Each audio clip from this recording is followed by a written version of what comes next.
brought to you by Silver Pumps. Top quality और consistent performance के लिए सिर्फ सिल्वर पंप्स, नाम याद रखना। एक लंबे अरसा सही, लेकिन एक लंबे अरसे बाद कांग्रेसियों के चेहरे पर थोड़ी सी मुस्कान तो आई और वह ऊर्जा जो गायब हो गई थी वो भी चेहरे पर देखने को मिली। दरअसल पूर्व मुख्यमंत्री अशोक गहलोत 2 दिवसीय दौरे भरतपुर पहुंचे, नाइट स्टे भी यहीं किया था। अशोक गहलोत एक अपना घर आश्रम है दीन दुखियों के लिए जो आश्रय देता है वजीरा में, वहाँ एक जोधपुर हाउस नामक एक बिल्डिंग बनी है और उसका उद्घाटन करने वो पहुँचे थे।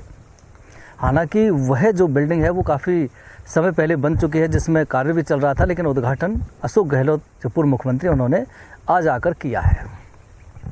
अशोक गहलोत आए हैं, नाइट स्टे किया, जितने भी कांग्रेस कार्यकर्ता हैं वो सभी आए हैं, पदाधिकारी आए हैं, मिले हैं, बारी बारी से सभी से अशोक गहलोत ने मुलाकात की है। काफ़ी समय बाद हम देख रहे हैं कि जो कांग्रेस के कार्यकर्ता पदाधिकारी जो शिथिल पड़े हुए थे, एक ऊर्जा सी उनमें आज देखने को मिली, चेहरों पर चमक देखने को मिली है, क्योंकि उनके नेता आए और काफ़ी समय बाद जब मुख्यमंत्री थे तब शायद इतना टाइम नहीं मिल पाता होगा या मौका नहीं मिल पाता होगा कि वो आम कार्यकर्ता से मिल पाते हो, आम कार्यकर्ता उनसे मिल पाता हो, लेकिन अब फ्री हैं, आराम से घूम रहे हैं, सबसे मिल रहे हैं। कार्यकर्ताओं को भी अच्छा लग रहा है कि कम से कम रूबरू होकर सारी बात हो रही हैं, गिले शिकवे हो रहे हैं, अपनी वो भी बता रहे हैं, अपने सुझाव वो भी बता रहे हैं। कुल मिलाकर अशोक गहलोत के साथ कई गाड़ियां चल रही हैं और एक काफिला टाइप का। हालांकि एक भीड़ जो होती है, जो ज़्यादा एक इतने पॉपुलर नेता के लिए जो भीड़ एकजुट होती है, होनी चाहिए, वो तो शायद नहीं दिख पा रही है, लेकिन कुछ तो हैं, कुछ लोग तो हैं, कार्यकर्ता हैं, पदाधिकारी या कुछ लेकर के आए स्वागत सम्मान और अपना एक दमखम दिखाने के लिए, वो सब कुछ देखने को तो मिला है। कोशिश भी मीडिया ने बात करने की उनसे काफ़ी की, उन्होंने बात भी मीडिया से खूब की। सीधा सा पार्टी को कैसे ऊपर बढ़ाया जा सके, कार्यकर्ता जो हो, आपकी सरकार जब थी तब भी कार्यकर्ता नाराज़ थे, निराश थे, सरकार चली गई, आज भी वो निराश हैं, नाराज़ हैं। कार्यकर्ताओं को एकजुट करने के लिए क्या रणनीति बनाई जा रही है कांग्रेस द्वारा, कांग्रेस नेताओं द्वारा। अशोक गहलोत का कहना है कि AICC और राहुल गांधी इन सभी ने मिलकर के एक नई पॉलिसी बनाने जा रहे हैं, जिसमें पूरे देश के जो कांग्रेस के जिलाध्यक्ष हैं उन सभी के साथ मीटिंग की जाएगी दिल्ली में, सभी से संवाद किया जाएगा, सभी की सुझाव जाने जाएंगे, क्योंकि उनका कहना है कि कांग्रेस का अब ये मानना है कि जिलाध्यक्ष एक बहुत बड़ी कड़ी होती है, उसको सम्मान मिलना चाहिए, उसका वजूद कम नहीं होना चाहिए, उसका वजूद बढ़ना चाहिए। MP MLA की टिकट वितरण में भी उनका सुझाव लेना चाहिए। तो कांग्रेस को भी अब ये लगने लगा है कि जब नैया डूब गई है, सरकार चली गई है, केंद्र से तो चली गई, उसके अलावा राजस्थान से भी चली गई, अब कांग्रेस नेता को लगता है कि जो छिटक गए थे कार्यकर्ता हमसे, अब उनको वापस लाने का काम किया जाना चाहिए, क्योंकि BJP से लड़ना है तो फिर आपको परिवार में बढ़ोतरी तो करनी पड़ेगी, परिवार के सदस्य बिखर गए हैं, उनको एकजुट तो करना ही पड़ेगा। कोशिश की जा रही है, जैसा अशोक गहलोत बता रहे हैं कि अब कांग्रेस नई पॉलिसी बना रही है कि सभी जिलाध्यक्षों को बिठा करके उनसे बात की जाएगी, पार्टी को कैसे सुदृढ़ किया जाए इस सभी पर विचार विमर्श जिलाध्यक्षों से लिया जाएगा, ये सब कोशिश की जा रही है। अब कब कॉल किया जाएगा, कब इनको दिल्ली बुलाया जाएगा, किस तरह की बैठक होगी, क्या सुझाव, क्या वार्ता होंगी, उसमें निष्कर्ष क्या निकलेगा, जिलाध्यक्षों को कितना अहमियत दी जाएगी, उनको क्या पावर अलग से दी जाएगी पार्टी में, क्या क्या उनके लिए मापदंड होगा, वो तो बैठक में फाइनल होगा जब बैठक होगी। लेकिन इतना कहा जा सकता है कि अशोक गहलोत भी BJP सरकार पर जमकर बरसे और उन्होंने कहा कि आज धर्म के नाम पर देश को खंडित करने का काम किया जा रहा है। समझना होगा आगामी पीढ़ियों को कि कैसे एकजुट होकर भाईचारे के साथ इस देश को चलाया जाए, क्योंकि जो परिस्थितियां आज पैदा कर दी हैं, ED CBI इनकम टैक्स के आधार पर यह सरकार लोकतंत्र को चला रही है, सरकार चल रही है BJP की। माहौल जो ख़राब हो चुका है, आज देश का लड़ने लड़ाने का काम शुरू हो चुका है, एक दूसरे को लड़ाया जा रहा है।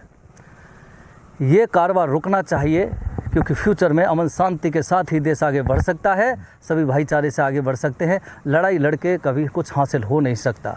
इसलिए सभी को संकल्प लेना होगा और ये सोचना होगा कि देश को आगे बढ़ाना है तो सभी को एकजुट होकर चलना होगा। धर्म के आधार पर या अन्य गतिविधियों के आधार पर नहीं चलना है, आपस में नहीं लड़ना है। इस तरह की उनकी मंशा है।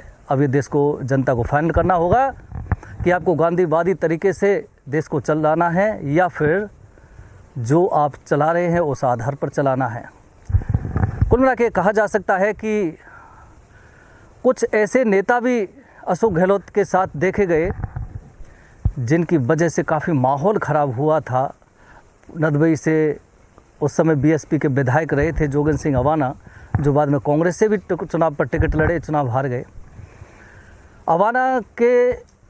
अवाना की जो गतिविधि रही अपने कार्यकाल में, लूट खसूट, अवैध वसूली, झूठी एफआईआर दर्ज कराना, वसूली करना, इन सभी से जोगेंद्र सिंह अवाना जैसे विधायकों की वजह से पूरे कांग्रेस का माहौल इतना ख़राब हो गया था कि सभी की सभी सीटों को हार गई थी कांग्रेस।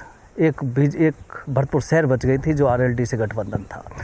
उस सीट का प्रभाव से विधायक जोगेंद्र सिंह अवाना जैसे विधायक अगर कांग्रेस में हो तो फिर कांग्रेस को जिताएगा कौन? पूरा माहौल ख़राब हो गया था, धौलपुर तक, करौली तक, पूरे राजस्थान में अवाना जैसे और भी कई विधायक थे कांग्रेस में जिन्होंने पूरी कांग्रेस की नैया को ले डूबे, पूरा माहौल ख़राब कर दिया था, जनता विरोध में आ गई। स्कीम अच्छी थी। अशोक गहलोत बार बार कहते हैं कि हमारी सरकार ने इतनी जन कल्याणकारी योजनाएं चलाई, फिर कहते हैं हमारी सरकार नहीं आई। क्यों नहीं आई? बोला साहब बीजेपी ने झूठे वायदे कर दिए, जनता को गुमराह किया, हमारी सरकार चली गई। ऐसा नहीं है। आपकी सरकार की योजना अच्छी थी, जन कल्याणकारी योजनाएं थीं, लोगों ने सराहा भी, लेकिन लोगों ने आपको कम नहीं दिया, क्योंकि आपने जितना लोगों को जन कल्याणकारी योजना के तहत दिया, जनता ने भी आपको पूरा समर्थन दिया। लेकिन जनता ने ये भी कह दिया कि सरकार तो हम बनाना चाहते हैं, आपकी पार्टी को सपोर्ट करना चाहते हैं, लेकिन आपके विधायकों ने जो गुंडागर्दी की है, तानाशाही की है, लूट खसोट की है, वसूली की, अत्याचार किया है, ये हम मान्य नहीं है। इनके टिकट बदल दीजिए। नहीं बदली टिकट गहलोत साहब ने या कांग्रेस ने। जनता ने सबक सिखा दिया तो फिर जाइए, आप घर बैठिए। कुल मिला के अब ऐसा लगता है कि कांग्रेस पार्टी को ये लगने लगा है कि बीजेपी से लड़ना है तो अपने आप को सुदृढ़ करना होगा, पार्टी कार्यकर्ता को जोड़ना होगा। जो गलतियां हुई हैं भूतकाल में, उन गलतियों को सुधारना होगा, दोहराना नहीं होगा, तभी हम आगे चल पाएंगे। अन्यथा बीजेपी के आगे नहीं टिक पाएंगे, क्योंकि जिस तरह से बीजेपी नए नए इश्यू लेकर चल रही है और 3 बार से लगातार आ रही है। हरियाणा में आपने हाल देख लिया, दिल्ली में आपने हाल देख लिया, मध्य प्रदेश में देख लिया, तो कांग्रेस को अब डर लगने लगा है, कांग्रेस नेताओं को, कि अपना जो गियर है वो चेंज करना होगा। एक ही गियर में कांग्रेस नहीं चल सकती, कई बार समय के अनुसार गियर को चेंज भी करना पड़ता है परिस्थितियों के मुताबिक, और वह शायद कांग्रेस करने जा रही है। भविष्य में करेगी नहीं करेगी पता नहीं, लेकिन उम्मीद अब कार्यकर्ताओं के जगने लगी है कि जिस तरह से काफिला लेकर के अशोक गहलोत 2 दिन से भरतपुर में घूम रहे हैं, पर्सनल घरों में लोगों से मिलने जा रहे हैं, कार्यकर्ताओं से गांव में वो जा रहे हैं, एक तरह की ऐसी तस्वीर सामने आ रही है जैसे सचिन पायलट का जो क्रेज़ होता है, सचिन पायलट चलते हैं, उनके पीछे जो जनता भीड़ चल देती है, काफिला बड़ा चलता है। इस तरह की कुछ तस्वीर आज सचिन पायलट जैसी तस्वीर अशोक गहलोत के भी पास देखने को मिली, लेकिन संख्याबल नहीं था। अब संख्याबल क्यों नहीं था वो तो वही जाने, लेकिन कुल मिला के कहा जा सकता है कि अगर कांग्रेस अपने गियर को चेंज करती है तो शायद कुछ मायने बदलेंगे, अन्यथा पार्टी में जो कार्यकर्ता हैं वो कल भी दूर थे, आज भी दूर हैं। क्या वो एकजुट हो पाएंगे? क्या पार्टी में वापस आ पाएंगे? जनता इनसे जुड़ पाएगी? ये बड़े सवाल हैं।